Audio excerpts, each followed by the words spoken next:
पुरानी बात है। एक नगर में अजामिल नाम का ब्राह्मण रहता था। वह अत्यंत विद्वान, वेदों का ज्ञाता और साधना में निपुण था।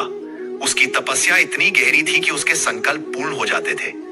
जब वह किसी कार्य का निश्चय करता तो देवता भी उस शक्ति को नकार नहीं सकते थे। एक दिन संयोग से अजामिल ने एक दृश्य देखा। एक वेश्या किसी पुरुष के साथ थी।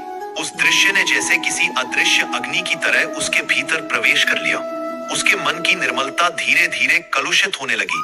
उसने सोचा तो सही कि यह मात्र दृश्य है, इससे क्या होगा, परंतु वही दृश्य उसके अंदर के इंद्रिय तंतु को झकझोर गया।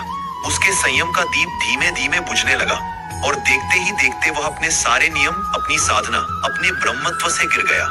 वर्षों बाद जब लोग किसी पतित व्यक्ति की मिसाल देते तो कहते अजामिल जैसा पापी। देखने मात्र से उसका तेज लुप्त हो गया। अब सोचिए, वह युग ऐसा था कि एक दृश्य से पतन हो जाता था, और आज के युग में ऐसे दृश्य हर घर, हर स्क्रीन पर आम है। फिल्मों, मोबाइलों, विज्ञापनों में मन को विचलित करने वाले दृश्य हर दिन सामने आते हैं। तो आज के इंसान की तेजस्विता कितनी क्षीण हो गई होगी। आज के नवयुवक के पास विज्ञान है, सुविधा है, पर तेज नहीं है। न नेत्रों में प्रकाश, न वाणी में बल, न विचारों में स्वच्छता और न संकल्प की दृढ़ता। पहले ऐसा कहा जाता था कि अगर कोई ब्राह्मण क्रोधित होकर जन छिड़कता तो उसका संकल्प फलीभूत होता, क्योंकि उसका मन साधना से ओजस्वी था। उसके शब्द में ब्रह्म की शक्ति थी।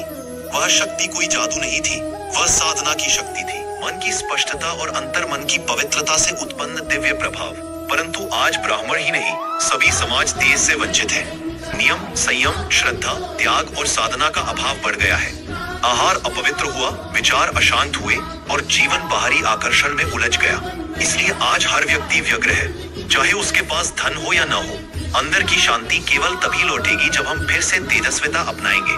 तेजस्विता वह शक्ति है जिससे संकल्प फलते हैं, विचार बदलते हैं और मन साधना से ओजस्वी बनता है। जिस व्यक्ति में तेज होता है वह निर्धन होकर भी समृद्ध होता है।